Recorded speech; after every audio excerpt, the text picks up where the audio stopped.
우리는 요한일서 3장 말씀을 통하여서 교회 공동체의 가장 중요한 생명의 원천이 무엇일까? 그것은 바로 예수님이 우리에게 주신 사랑의 계명을 실천하는 것이다 하는 말씀을 받았습니다. 그리고 그것이 교회가 이 말세에 살아가는 일에 있어서 굉장히 중요한 모습이고, 또 이것이 우리에게 있어서 신앙의 정체성을 보여주는 것이다.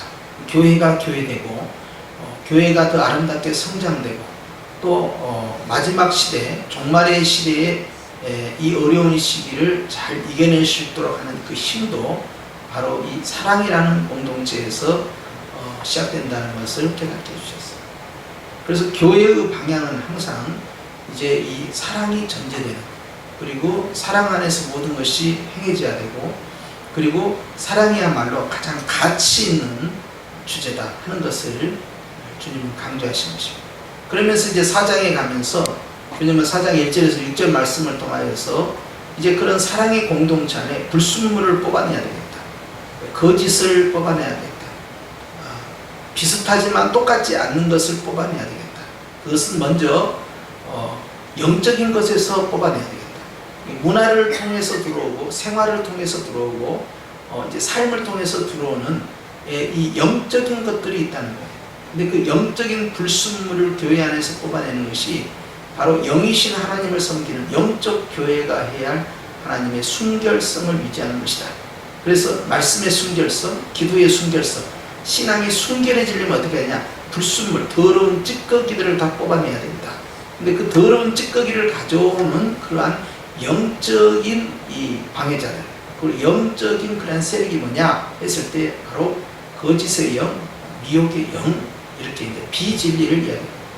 그러면서 이제 이것을 이제 교회 가운데, 교회 안에 들어와서 뿌리는 자들이 있는데, 이제 이런 사람들을 거짓 선지자다.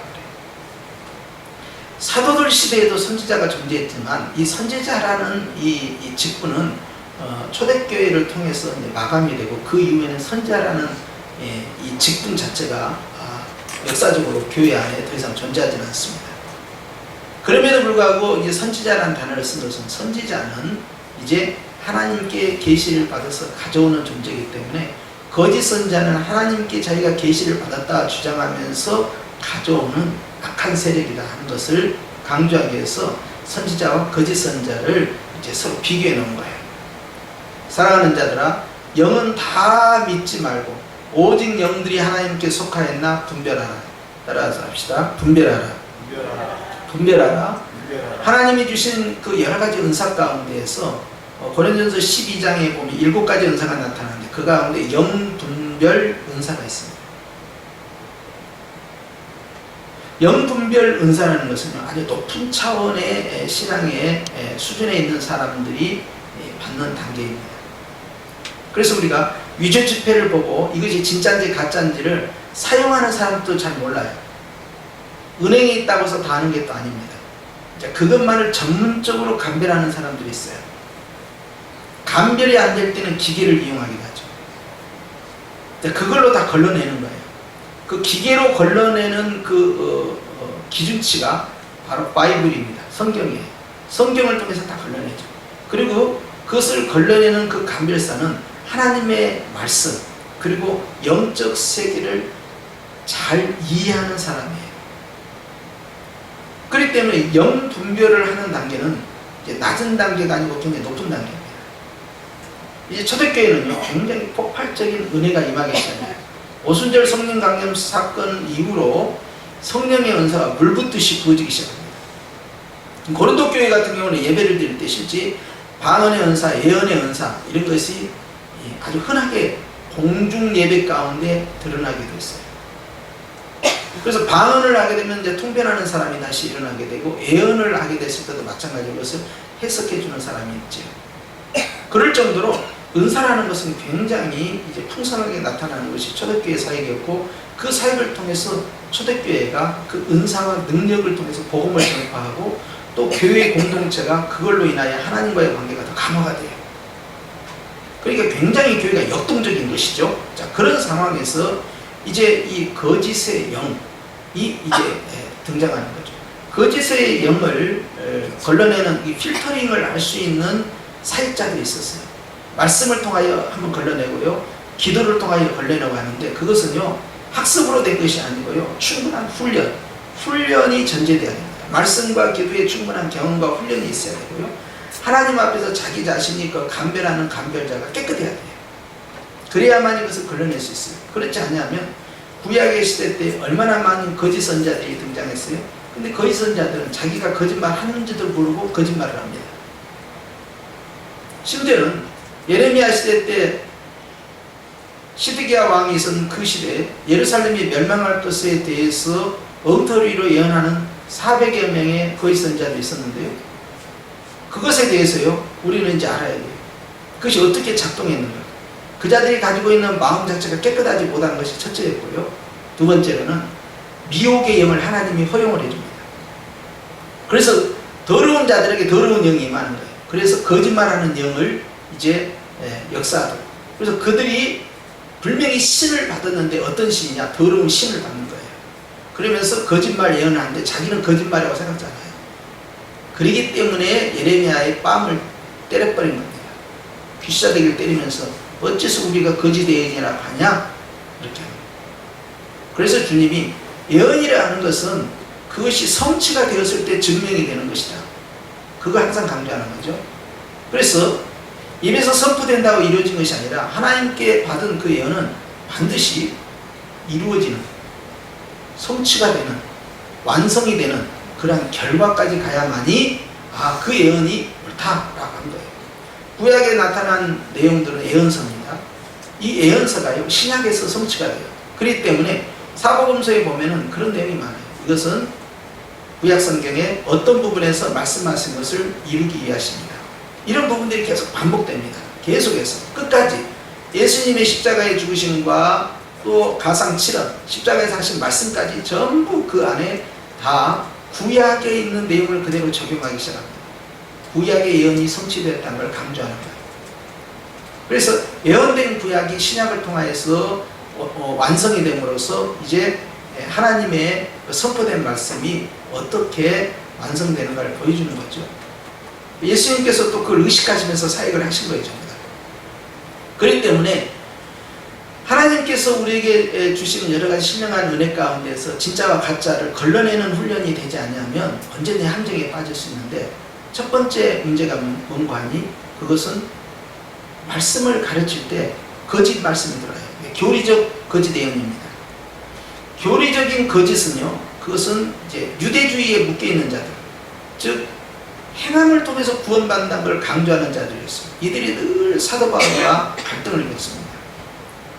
복음 안에 있는 자들은 율법이 구원의 전제 조건이 아니고 구원의 완성 조건도 아니에요.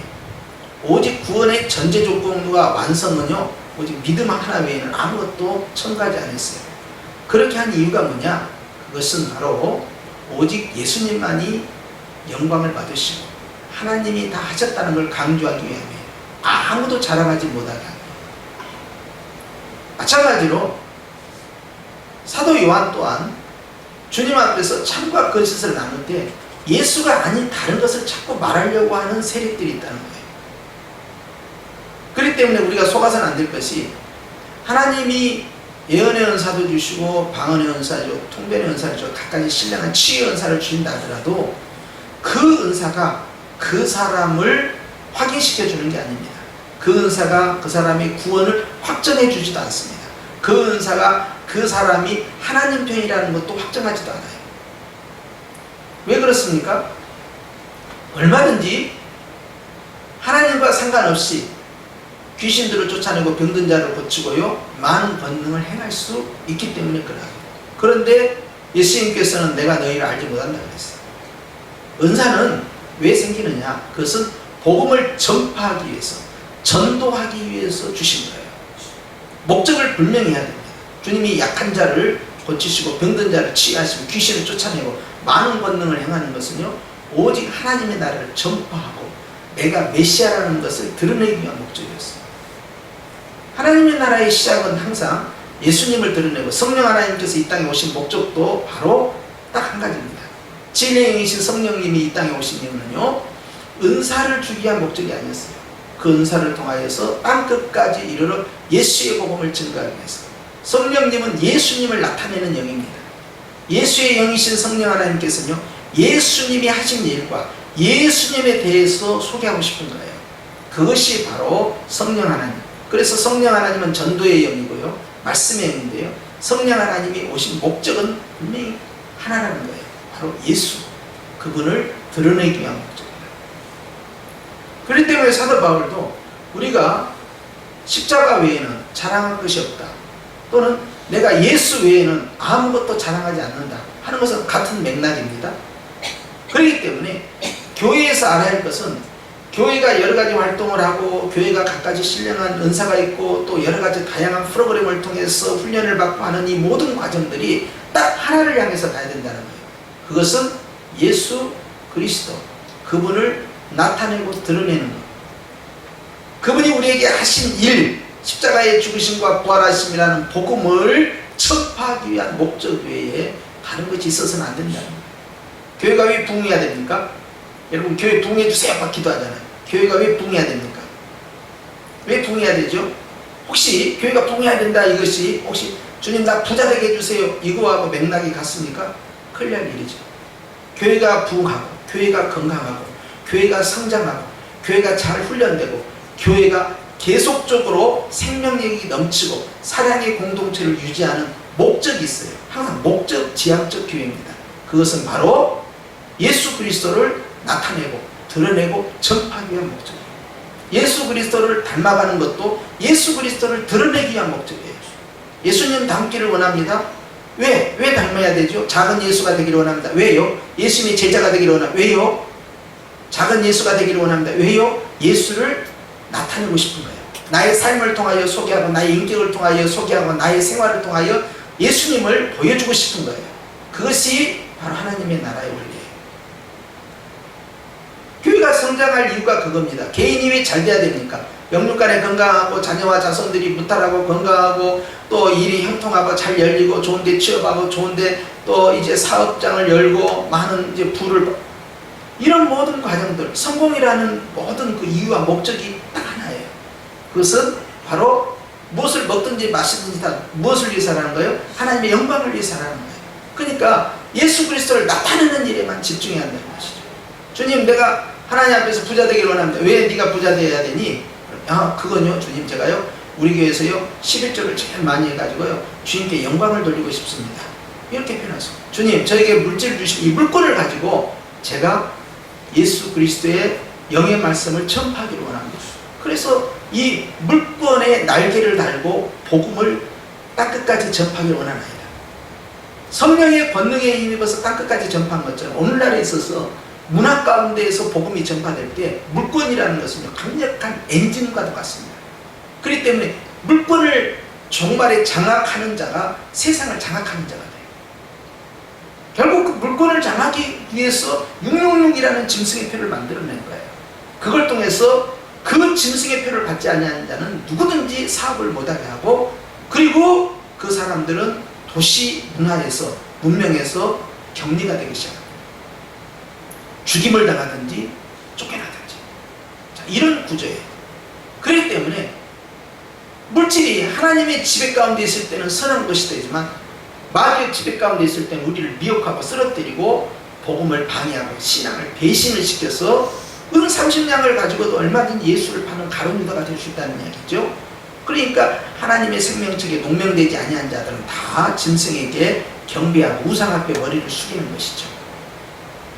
그렇게 해서 경제력을 잡은 자가 군사력을 동원하는 것이고, 정치를 장악하고 종교를 장악하고 문화를 장악하고, 그렇게 해서 만국을 다스리는 권세를 얻은 것이냐? 희낙낙하는 거예요. 바로 그 위에 앉아있는 자가 바로 음녀였어요. 바벨론 큰 음녀가 멸망하면서도 그 멸망의 핵심은 경제력을 파괴시키는 거였어요. 그걸 붉은 짐승인 적그리스도가 장악을 하면서 경제권을 자기 것으로 가져오면서 정치와 경제를 하나로 묶어버리고 종교를 통합을 시키고, 그리고 모든 외교나 이 국제적인 연합군을 하나로 통치하게 됩니다. 이게 그야말로 세계를 하나로 묶어버린 거죠. 세계화가 된 거예요. 하나의 통치자에 의해서. 모든 종교는 딱 하나예요. 이제 오직 짐승을 경배하는 거예요. 그렇지 않으면 다 죽음이에요. 이렇게 양분돼 버립니다. 지금처럼 이렇게 다양한 종족마다 민족마다 가지고 있는 모든 종교는 다 없어지게 돼요. 사단이 노리는 건 뭡니까? 결국 정체권을 가지고 자기 지배를 확대하는 거예요. 그런데 예수님께서 재림하심을 어떻게 합니까? 계시록 21장에 보니까 주님이 새 예루살렘 성이 보이는데 그 성이요 동서남북으로 문이 열려 있어요. 오픈도어예요. 그런데 24절과 26절에 만국의 왕들이 또 만국에 있는 사람들이 모든 아름다운 것, 거룩한 것, 좋은 것을 가지고 바로 그 성 안으로 들어오는 거예요. 그리스도 안에서 물건이 어떻게 회복되는지를 보여줘요. 이것이 바로 하나님의 나라의 완성된 모습을 그림으로 이렇게 보여주신 것이죠. 오늘날도 마찬가지로 돈 문제, 경제 문제를 가지고 교회가 그리스도를 배신할 수 있느냐? 있다는 거예요. 교회도 배신할 수 있고요. 또 성도도 배신할 수 있고. 그만큼 이 물질이라는 것은 얼마나 큰 시험이었는지 몰라요. 결국 문화를 타고 들어오는 것이죠. 거짓 복음을 끌어들여 가지고 교묘하게 믿음만으로는 부족하니 나도 뭔가 액션을 해야 된다. 그게 길들여져 있어요. 수천 년 동안 유태인들은 율법이라는 걸 뭔가 순종을 해야만이 그래야만이 구원이 이루어지는 거예요. 지키지도 못할 것을 계속 강요하는 거예요. 그렇죠? 그 다음에 그 이후에 AD 7세기에 발생한 이슬람교도 철저히 율법주의입니다. 행함이 없으면 결코 호란에 의해서 구원받을 수 없어요. 그러니까 철저히 율법주의 구원이 이슬람이에요. 불교도 마찬가지예요. 철저히 율법주의입니다. 행함이 있어야 돼요. 착하게 살아야 천국 가는 거예요. 그들의 주장은. 로마 캐톨릭도 마찬가지예요. 끝까지 착해야 좋은 곳으로 갈 수 있어요. 근데 기독교만은 그렇게 가르치지 않습니다.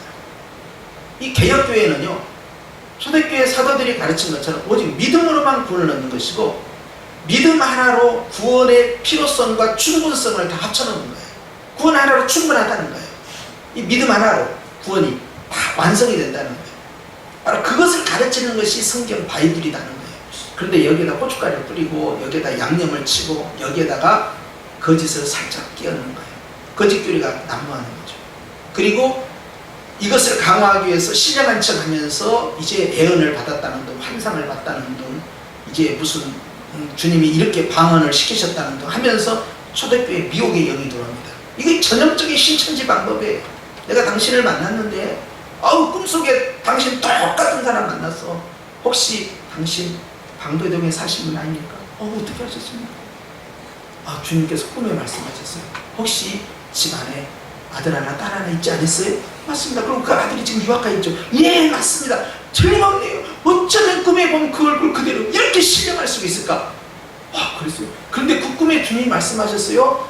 당신을 만나게 될 건데 그 만나는 사람이 바로 너희가 친구가 될 것이니 둘이 서로 사이좋게 지내라. 그렇게 말씀하시는데 세상에 신령하다. 제가 가끔 이렇게 신령한 꿈을 꿉니다.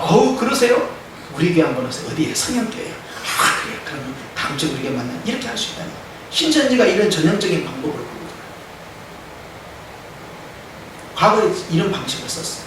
그리고 한 사람이 먼저 들어와 있으면 내가 전도했다 해가지고 그 사람이 전도왕이 돼가지고 그 사람이 그 다음 사람 또 데려오고 그러니까 그 교회 전도왕이 바로 신천지 앞잡이였던 거예요. 1년 2년 지나고 나니까 본색을 드러낸 거야. 그리고 이미 그 무리들로 절반 이상이 찼어요. 그러면 교회 초토화되는 건 일도 아닙니다. 목사님에 대한 불평, 불만을 하기 시작해요. 교회가 어찌 되겠습니까? 착한 말을 해도 살까 말까 하는 이 세상에 나쁜 말을 하기 시작하는 거예요. 흠을 막 찾기 시작하는 거예요. 그리고 우리 목사님 말씀이 성경적이지 않다. 중국에서 이제 선교사님이 계시는데 그 속에서 말씀을 너무 잘 가르쳐. 그런데 한번 와서 들어보라. 그래 한번 가볼까? 기가 막힌 말씀 한번 들어보자. 얼마나 재밌고 쉬운지 몰라. 거기 한번 가볼까? 그렇게 해서 딱 간 거예요. 우리가 전에는 상상할 수도 없는 그런 전략들, 그런 마케팅 전략, 그런 미혹의 수단. 그러니까 여호와 증인들이 썼던 거, 뭐 설문지 조사할래요, 뭐 한번 뭐 알아보러 왔어요, 뭐 이런 것은 완전히 구식이고 이제.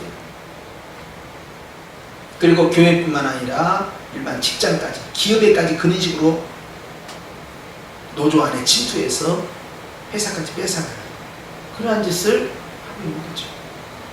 그 21세기 방법. 앞으로는 더 얼마나 더 악랄하게, 더 치밀하게, 우리가 상상도 못할 어떤 강교함으로 교회 공동체를 파괴할지 우리는 아무도 알 수 없습니다. 사람을 통해서 사단이 역사하기 때문에 그래요.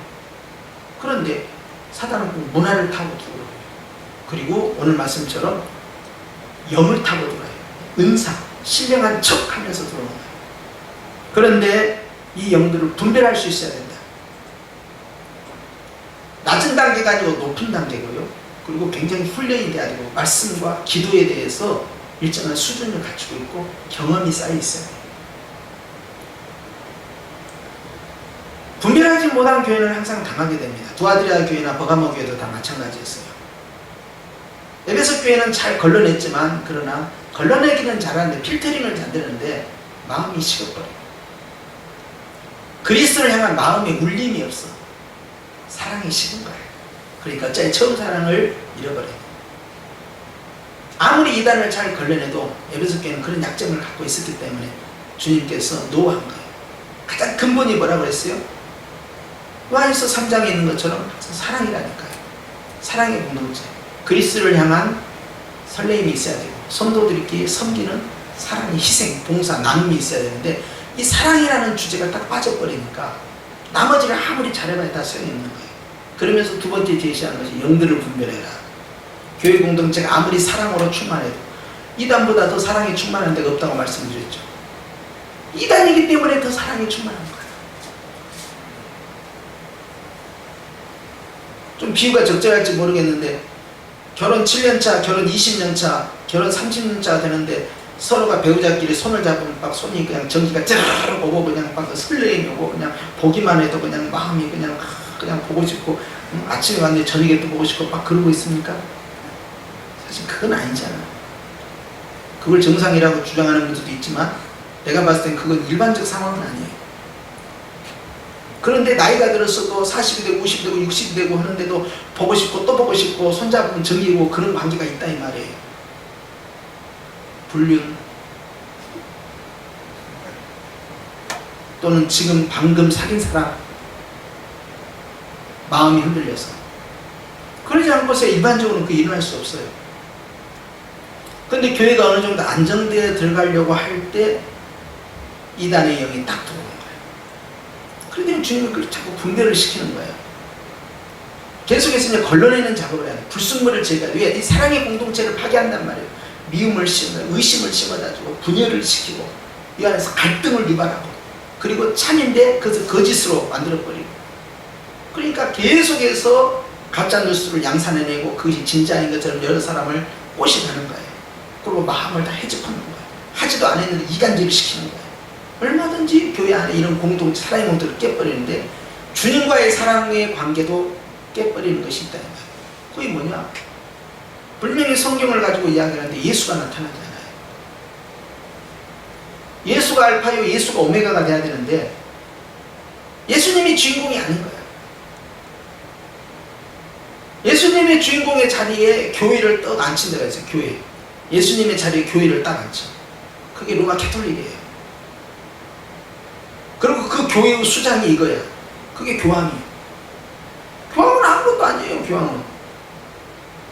여러분들이 담임 목사를 볼 때 거룩하신 목사님, 그 주의 종으로서 뭐 천사보다 더 귀하고 말이야. 정말 이슬만 먹고 살 것 같은. 이슬은 뭐 이슬 저녁에도 빵 먹었어.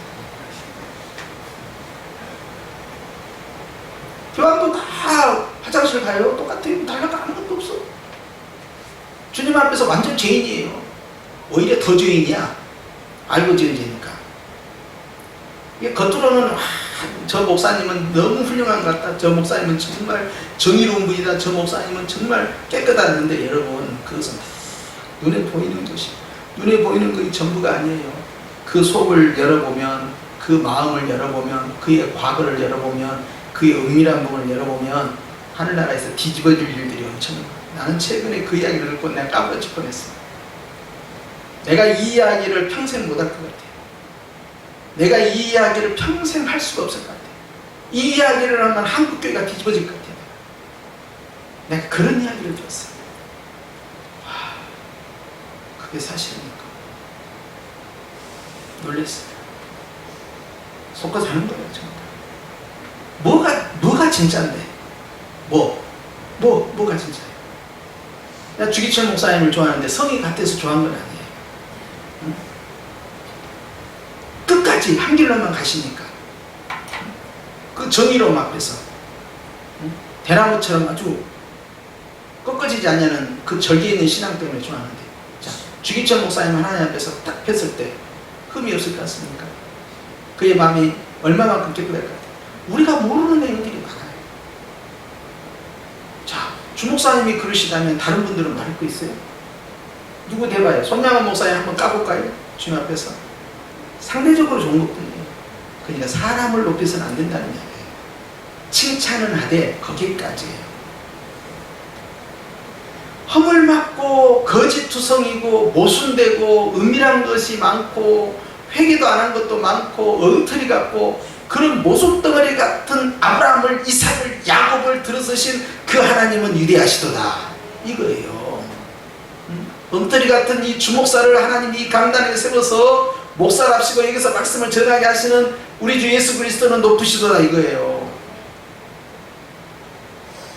무엇이 중요한 겁니까? 속으면 안 되는 거예요. 눈에 보이는 것이 전부가 아니에요. 예수님이 최고입니다. 나머지 다 진짜가 아니에요. 거기에 속으면 안 되는 거예요. 네? 마음 뺏길 거 없어요. 저 사람만 우리나라의 리더로 세우면 나라가 자살 같다. 정말 웃기지 마세요.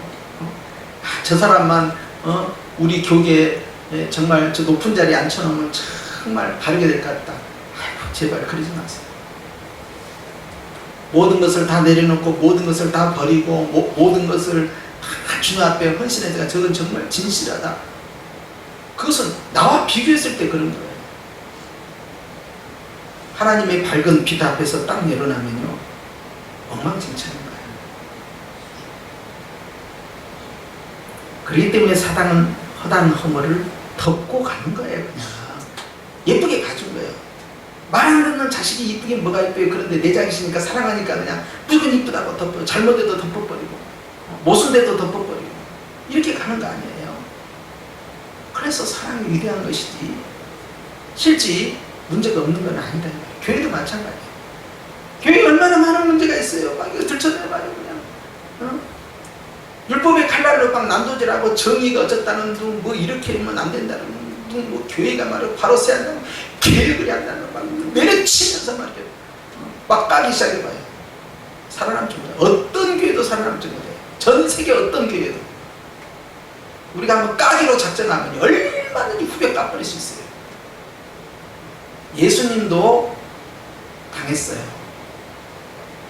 유대인들이 로마인들이 예수님조차도 막 비난하고 까고 잘못했다고 막 모함을 하고 유언비를 퍼뜨리고 천지의 창조주이신 예수님조차도 엄청난 공격을 당한 거예요. 이게 예수님조차도 난도질을 하나님조차도 난도질을 당하는데 누가 난도질을 안 당하겠어요. 그렇기 때문에 교회에서 중요한 것은 율법의 잣대가 아니라 사랑이라는 거예요. 그럼 그 안에서 하나님의 율법으로 나의 삶을 세워가는 거예요. 율법을 버리라는 것이 아닙니다. 구원받았기 때문에 하나님의 사랑이 공동체이기 때문에 그 율법의 말씀을 적용하고 안 믿는 사람의 롤 모델이 되고 모범이 되고 솔선수범이 돼야 되는 거예요. 다른 사람에게 영향력을 끼칠 수 있는 교회의 문화를 만들어가고 그러한 인격과 삶을 만들어가는 것이죠. 그런데 이 거짓 선지자들은 들어와가지고요 교회를 뭘 시킬까요? 거짓말만 하는 게 아닙니다. 거짓말 하는 데는 목적이 있어요. 그건 뭐냐? 교회를 나누는 겁니다. 분열을 시키는 거예요. 그리고 자기 편으로 끌고 가는 거예요. 거짓 선지자가 끌고 가는 편은 어느 편입니까? 바로 사단 마귀의 나라로 끌고 가는 거죠. 종말의 교회는요, 진짜 교회와 가짜 교회로 나눠집니다. 십자가 걸었다고 해서 진짜 교회도 아니에요. 교회 다닌다고 해서 진짜 성도도 아닙니다. 세례받았다고 해서 진짜 성도라고 말하면 안 돼요. 참과 거짓은 분명히 나눠져요. 양과 염소를 주님이 나눈다고 하셨어요. 종말에 가면요, 거짓 교회는요 완전히 방탕한 길로, 혼합주의로 가고, 오늘날 이 포스트 모더니즘이라는 이런 문화가요, 이러한 사상이 교회 안에도 들어오고 세상 밖에도 들어오고 하면서 교회가 완전히 그냥 세상 문화와 함께 섞어지게 되면서 엉망진창이 되어버렸어요. 포스트 모더니즘이라는 건 나중에 동성애까지 끌고 들어오는데, 뭐냐면 다양성을 인정하라는 거예요. 왜 나는 길이요 진리요 생명이니 나로 말미암아 아버지께로 올 자가 없느냐라고 가르치지 말라는 거예요. 천하 인간의 구원 얻을 만한 다른 이름을 우리에게 주신 바가 없다라고 가르치지 말라는 거예요. 어차피 산으로 올라가는 길은 다양하다는 거예요. 북쪽으로 올라가든 서쪽으로 올라가든 남쪽으로 올라가든 동쪽으로 올라가든 다 산에 올라가는 여러 갈래인데, 기독교는 그 가운데서 동쪽으로 올라갔을 뿐이고 그곳에서 정상에서 다 만나니까, 불교는 서쪽으로 올라가는 것이고 이슬람은 남쪽에서 올라가는 거고 캐톨릭은 또 다른 쪽에서 올라가는 거 아니냐. 그러니까 서로의 종교를 다 인정하고 그곳에서 다 만나. 이것이 종교의 역할이다. 서로의 종교를 인정해 줘야 된다. 하나의 진리로만 가지 말라는 거예요. 그것이 포스트 모더니즘. 그러니까 기존의 전통적이고 해왔던 그런 것들을 파괴하고 기발한 생각들을 가지고, 기발한 아이디어를 가지고 모든 것들을 다 원점에서 다시 창의적으로 나가는 건데요, 기존 질서가 무너지기 시작하는 거예요. 왜 남자와 여자만 결혼해야 되느냐 하는 거예요. 남자와 여자가 결혼하는 것만이 왜 법적 보호를 받아야 되냐? 남자와 남자끼리 결혼할 수 있고 여자와 여자끼리도 결혼할 수 있지 않느냐 하는 이야기예요. 이걸 더 확산을 시켜야죠. 사람과 동물도 결혼할 수 있다는데 이렇게 해야 돼요. 할 수 있다는 거죠. 다 인정하라는 것이죠. 다양성을 다 인정하라는 거예요.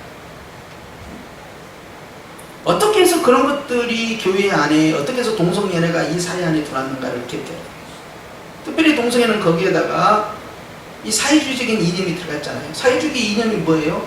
모든 것을 다 평등하다는 거예요. 평등과 정의를 주장하잖아요. 평등. 사람이 먼저다, 그 논리도 거기서 나오는 거예요. 사회주의 개념은 민주주의 국가 안에 다 있어요. 없는 데가 없어요. 그럼에도 불구하고 사회주의가 강화가 되면 어떻게 됩니까? 모든 것을 평준화시키는 거예요. 다 평등하게 만들어요. 다 골고루 못 살게 만드니 골고루 잘 살게 만들어요. 잘 살게 한다고 했지만 잘 삽니까? 러시아가 잘 살았어요?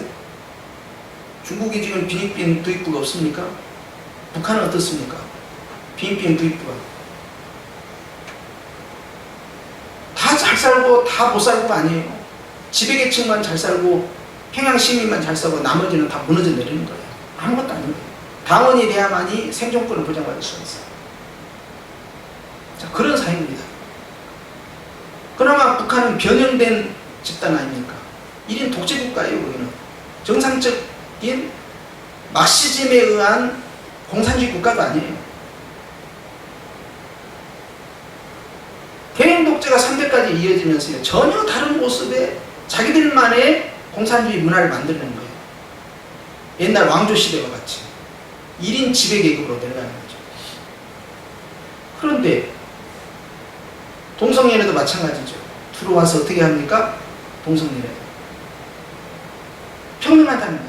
인정하라는 거야. 다양성 다 똑같다는 거야. 근데 그걸 인정해주지 않는다? 아, 이건 탄압이다, 차별이다, 인권을 보장하라, 이렇게 들어가는 거야. 첫 출발부터, 전제 출발부터가 틀린 거예요. 제가 오늘 수요에 비해서 좀 어려운 말씀을 드리는데요, 우리 어르신들이 들으기에는 조금 설교가 어렵다 그렇게 생각할 수 있는데, 어찌됐든 간에 이것이 또 녹음이 되기 때문에요, 다른 사람도 들을 수 있잖아요. 많은 거짓 선자가 세상에 나옵니다. 초대교회 당시에도 이렇게 많은이라는 단어를 쓸 만큼 이단의 세력들이 굉장히 활발했다는 거예요. 나중에 사도신경이라는 신앙 고백문을 왜 만들었다고요? 12가지의 고백문을 믿사오며 12가지를 믿는 거예요. 사도들의 신앙을 따라가겠다는 것이죠. 왜 그걸 만들었을까요? 만든 이유는 딱 하나입니다. 그것은 이단에게 속아 넘어가지 않기 위해서 가르치는 문답집이에요. 교리입니다. 그게. 그걸 계속해서 가르치는 거죠. 소요리 문답이나 대요리 문답 같은 경우도 왜 만들었습니까? 말씀을 가르친 이유는 뭐예요? 이단에게 넘어가지 않기 위함이에요. 말씀을 통해서 우리가 성장한다, 성숙한다. 왜 성장하고 왜 성숙해야 됩니까? 이단과 싸우게 하기 위함이에요. 누가 군대 갑니까? 건강한 사람이 갑니다. 누가 군대를 갑니까? 젊은이들이 군대를 갑니다. 힘 있는 자가 군대를 가는 거예요.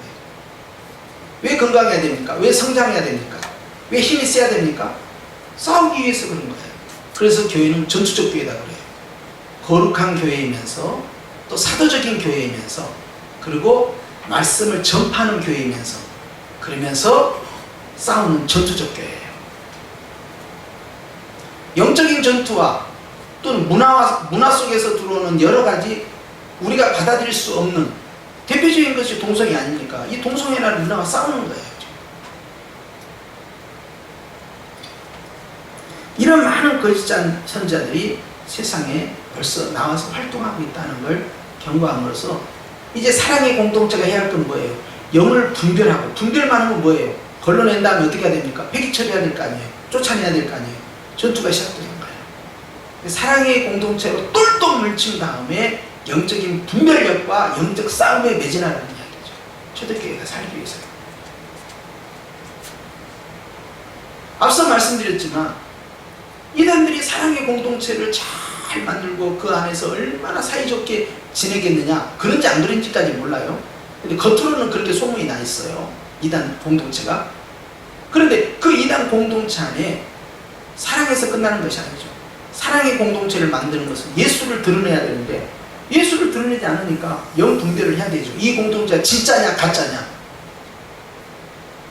성경적인 공동체냐, 성령이 역사하는 공동체냐, 예수를 높이는 공동체냐, 분명히 분별을 할 필요가 있는 거예요. 뭘로 필터링 합니까? 성경으로 하는 거예요. 성경으로 필터링 하는 거예요. 또 어떻게 합니까? 경건한 기도를 통해서 또 필터링을 또 해줘야 될 거 아니에요. 왜? 영적 싸움이 진행돼요. 근데 그 악한 공동체 이면에 있는 내용은 누가 다스리고 있느냐? 바로 사단이 다스리고 있다. 그러니까 영적 싸움이 진행될 수밖에 없어요. 거짓 교사, 거짓 선지자들이 만든 사랑의 공동체. 사랑 그 자체가 의미가 있다고 생각하시면 안 돼요. 사랑 그 자체가 의미가 있다고 생각하면 안 돼요. 예수 그리스도 안에서, 주 안에서 서로 사랑하라 해요. 항상. 예수님 안에서 서로 사랑하고 있느냐.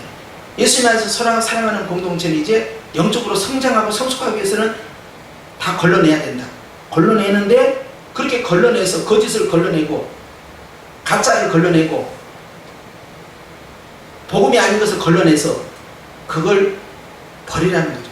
쫓아내라는 것이고 막아내라는 거죠. 그러면 영적 전투가 시작돼요. 그게 교회의 성결성을 유지하는 방법이에요. 사랑하는 성도 여러분, 우리는 사도 요한이 요한일서를 통해서 우리에게 사랑을 그렇게 강조한 것 같지만 사랑은 시작에 불과했던 거예요. 사랑을 통해서 하고 싶은 일이 있던 거예요. 교회 공동체가. 결국 교회가 교회되게 하는 일에 있어서 사랑이 으뜸인데 이 사랑을 통해서 더러운 것들을 다 걸러내고 영적인 분별과 악한 영들과의 싸움을 통하여서 교회의 순전성을 지켜나가야 된다. 이러한 교회 공동체를 만들어야 한다 하는 걸 강조한 겁니다.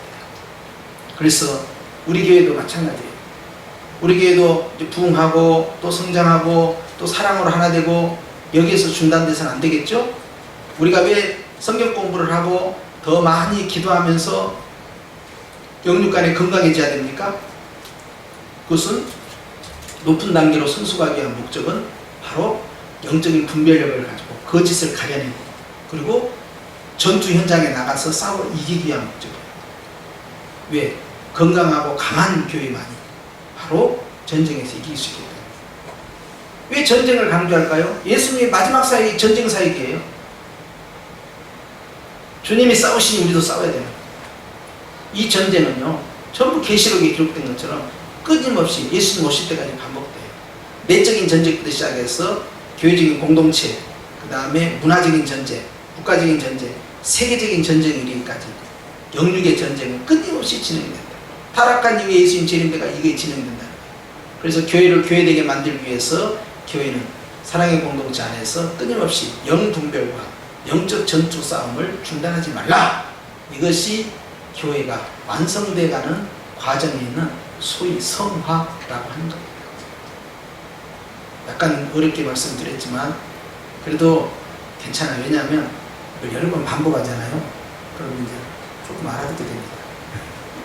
처음 들을 때하고 또 달라요. 아, 늘상 하는 이야기니까 이해되겠다.